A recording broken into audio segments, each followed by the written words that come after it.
এই কথা শুনে যে আগের উম্মত 1000 বছর জেহাদ করছে, এটা শুনে রাসূল সাল্লাল্লাহু আলাইহি ওয়াসাল্লাম আবার কাঁদতে আরম্ভ করলেন, হায় রে আমার গুনাহগার উম্মতের কি হবে, আমার উম্মত তো 60-70ই শেষ, আমার উম্মতের কি হবে।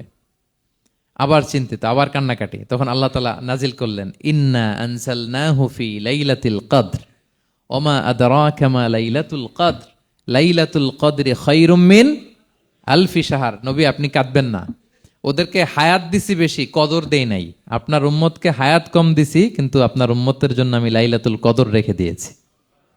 এক কদরের রাতে আবাদত করলে খায়রুম মিন আলফি শাহর, 1000 মাস আবাদত করলে যে পরিমাণ সওয়াব, অতটুকু না, খায়ের এর চেয়ে বেশি সওয়াব আল্লাহ তাআলা আপনার উম্মতের আমলনামায় দিয়ে দিবেন।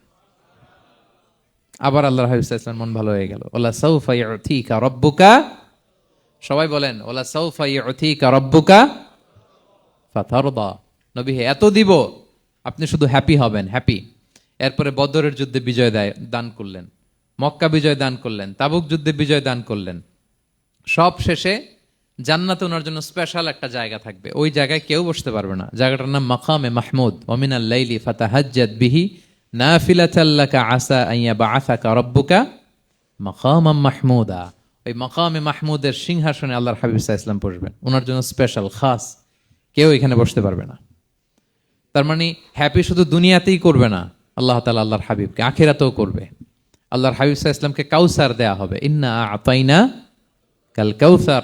হে নবী আপনাকে কাউসার দিয়েছি, এমন হাউজে কাউসার, যে হাউজে কাউসারের সামনে পান পেয়ালা, যেটা দিয়ে পানি নিয়ে আপনি উম্মতকে খাওয়াবেন, এটার সংখ্যা আকাশের তারা যত বেশি তার চেয়েও বেশি। হাউজে কাউসারের পানি এটা দুধের চেয়েও সাদা, বরফের চেয়েও ঠান্ডা, মধুর চেয়েও মিষ্টি। এক ঢোক যে খাবে চিরকালের জন্য তার গলা থেকে তৃষ্ণা মিটে যাবে। He will never ever be thirsty again. একবার খাইছে তো শেষ। পেতে চান সেটা আল্লাহর হাবিবের কাছ থেকে? আমরা পেতে চাই কি চাই না বলেন? ইন্না আতাইনা কাল কাউসার। নবী আপনাকে আমি কাউসার দিয়েছি।